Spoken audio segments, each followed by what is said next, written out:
Alrighty, y'all. Well, out here getting cardio done like normal. Tell you what, it is beautiful 70 degrees out, and it's going to be great for having to do yard work today. What's not going to be great, though, is the fact that I am super sunburnt, and it sucks just to have my shirt on. So it's going to be real miserable here in a bit when I'm sweaty. We've got 36 bags concrete to mix, pour, hit with the vibrator, and then scree out, and then round over the curbs, but corners. But that is a project we got to get done today. Today is supposed to be a chest day, but we will see. Today might have to be the first day we miss a workout, so that would kind of suck for day 32. So, but here in a minute, I'll get home. I'll let it up yesterday, day 31's video, to get posted today, since you guys are a day behind from my actual day. But yeah, it is at least gorgeous outside. Legs also super sore, even though that workout yesterday was not the best. I was able to achieve enough to be sore today, so it was efficient. Or not efficient, it'd be adequate. So, but with that, I'm just about back to the house. So, I will catch y'all later in the gym for chest day. Alright, y'all. So, day 32, it's chest day again.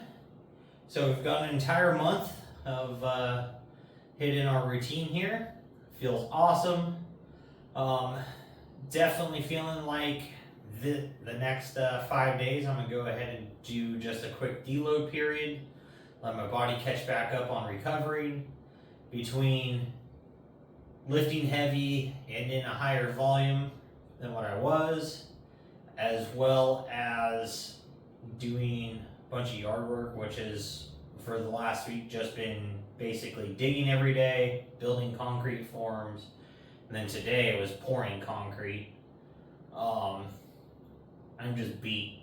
My body's beat down, elbows feel sore, shoulders are sore, knees are sore, lower back is sore, so everything just needs a rest. It's got to catch back up. So we're not going to take it off, but we are going to not beat ourselves down as heavy in the gym this week, so that way we can catch back up in our recovery. As well as this week, the yard work, I'm not going to do as much per day. Now that I have a big chunk of what I needed to do done for the current moment. So now I'll work on my next little smaller type of project, which is another big trench I've got to dig. I'm just only going to dig X amount of feet or X amount of time per day instead of just until I'm tired or I have to work out. So that way we can kind of pace ourselves a lot better and not end up missing meals and everything else. So today, didn't eat all the way until I was done with the concrete stuff, which was like 3 o'clock. And so I went ahead and had a pretty big meal then. It was like 1,400 calories. And then I've sat around for like, ate that, then I edited today's video, and then I relaxed for about 45 minutes, almost an hour. I went and watered the lawn, things like that. Now it's time to hit chest, because again, we're not skipping any workouts, we're just going to go through a deload week. So we got up to 200 pounds on the incline. We're just going to hit it at 75% is what we're going to do. All this week is just 75% of what we were doing, but for the same amount of reps. If it felt pretty terrible to warm up already just because of my sunburn. So I'm just going to have to grit through that pain, but it is what it is. So let me stop jibber jabbering about nonsense here that doesn't pertain to anybody else. And we'll go ahead and get this started.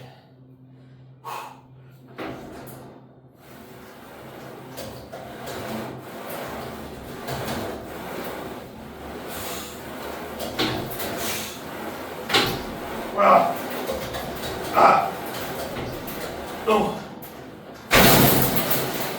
Whew. All right. Weight wise, feels pretty good.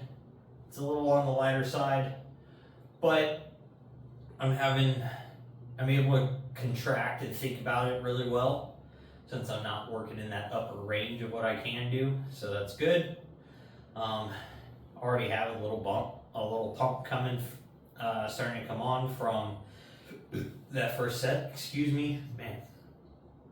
And but man, this sunburn makes this hard. I tell you what, every rep is pretty painful. So probably going to put a little aloe on later, help that heal up a little bit faster, at least keep it moisturized.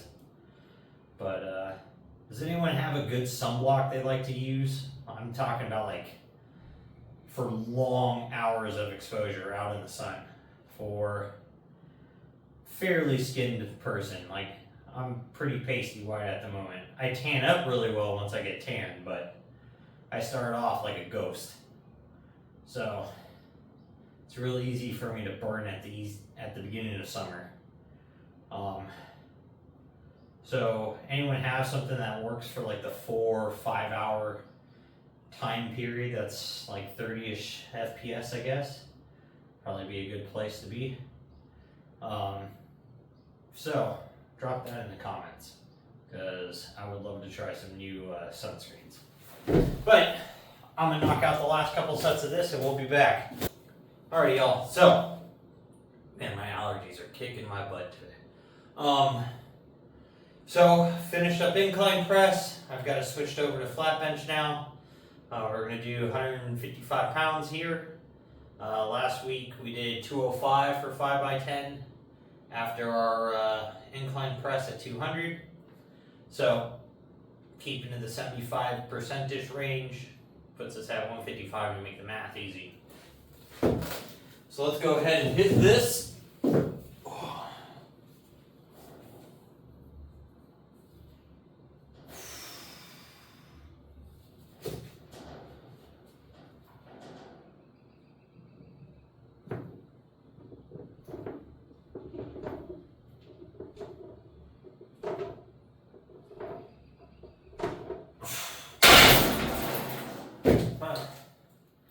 Man, bench feels so much easier when it's only 75%.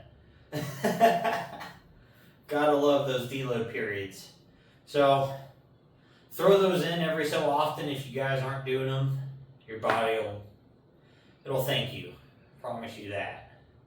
I used to normally do them about every around 6 weeks, plus or minus a week. That's what I used to do them 10 years ago when I was, big into this. And every time I'd do one, my body, man, the next 2 or 3 weeks after that, it was nothing but numbers would go up or get a couple more reps in, whatever. Like, it always just rejuvenated progress.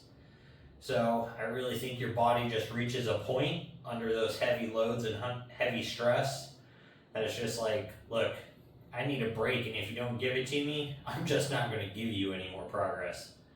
So every so often, just kind of throw them in there. It's great. Your joints will fucking love you, especially if you're like in the heavier weight ranges. So with that, I'm gonna go ahead and finish these up, and then we'll be back. We go ahead and go into seated pullovers. So up here, pulling down with the close grip bar. Short bar, wide bar, doesn't really matter. We use all the variations, but today we're gonna go ahead and do these things standing with the rope because I'm sunburnt and it just It's way too uncomfortable to sit there and just smash my back into the bench like that. So we're at 50 pounds on these. I like to get fairly bent over position like this, so that way I get a big stretch and a nice solid pull back all the way through the motion. We're just rotating at the shoulders. No elbow movement.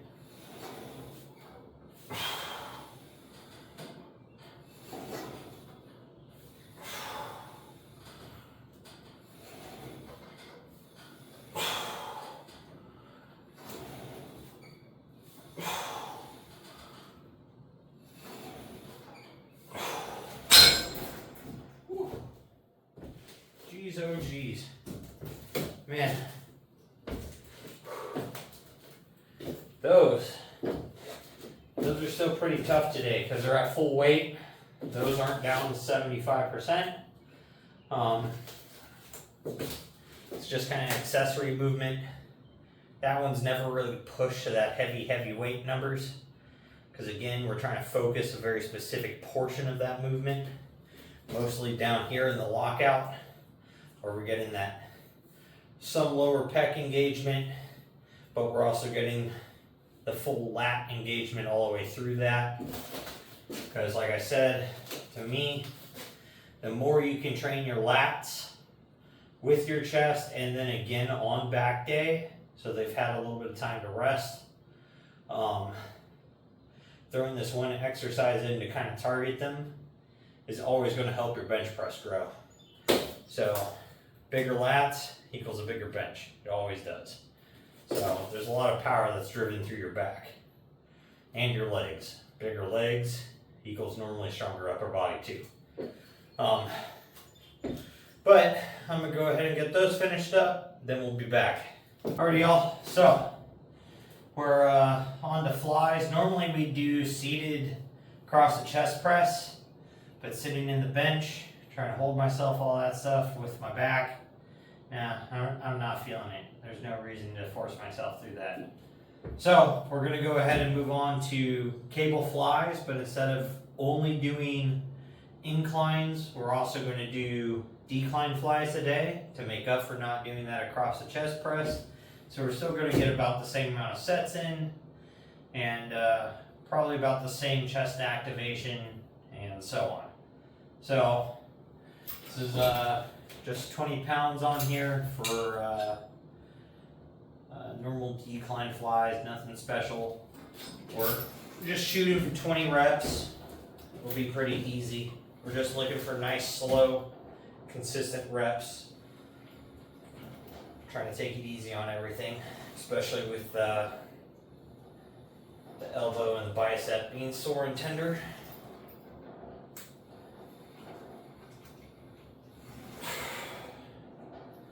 So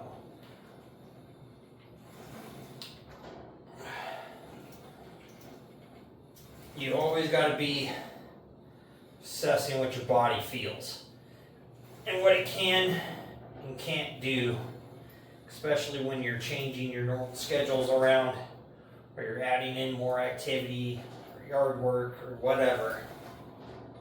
You're not always going to be able to hit the same workout routine in the same way every time, or even at the same weights. Even when you're not doing extra stuff, you might have just slept like crap, didn't eat enough, didn't drink enough, and your body will tell you. It'll let you know when you're ready to rock and just really push it to the edge, go super heavy and right to failure, or if you got to work moderately and get to failure, or if you just got to go through a deload and just work for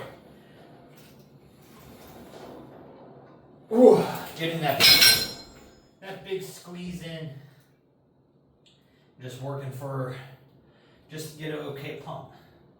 So either way, if you're in the gym and you showed up and you even do one set of anything, you're already doing more than most. So keep that in mind. Don't let a bad day in the gym, you know, discourage you making your own progress. Because progress isn't going to happen from that one day. That one day doesn't matter in the grand scheme of things. Progress in your health and in your physique comes over months and years, depending upon what your goals are. So even, you know, if you're just trying to lose weight and never lift a weight in your life, so you're just doing cardio and you're trying to eat correctly just to burn those extra calories and be in a deficit, you're not going to lose 10 pounds in a week. The first week you will. You're going to drop a bunch of water weight and maybe take a few healthy bowel movements. But after that first week, you know, it's going to be, if you're doing it right, a pound, maybe 2 pounds a week till you hit your goal. If you got 100 pounds to lose 10 that first week, and then all of a sudden you only lose 2 pounds a week after that, don't be discouraged. You're still losing 2 pounds a week. It's massive. A lot of people will love to lose 2 pounds a week. So, because I mean, 2 pounds a week for, what would that be at 90 pounds? 45 weeks. So, just under a year. Hell, call it a year. Call it 1 year. You're going to lose that weight that you're looking to lose. As long as you're consistent and you know, you're doing what you're supposed to be doing. So consistency is what gets you through most things. So if you want to achieve something, just do it. Keep doing it and keep doing it, keep doing it. So that's what I got to say for today. But I'm gonna do my last few sets of this. I'm gonna go to inclines and I'm gonna just get them knocked out off camera. I'm tired. I'm ready to go lay down, really. Probably just gonna go lay in bed and drink a protein shake, eat a little bit of chicken, maybe a protein bar or something, and I'm gonna go to sleep. I've had a long day. Need some rest. So make sure you're getting out there, you're getting stuff done, and you're not being a lazy fuck.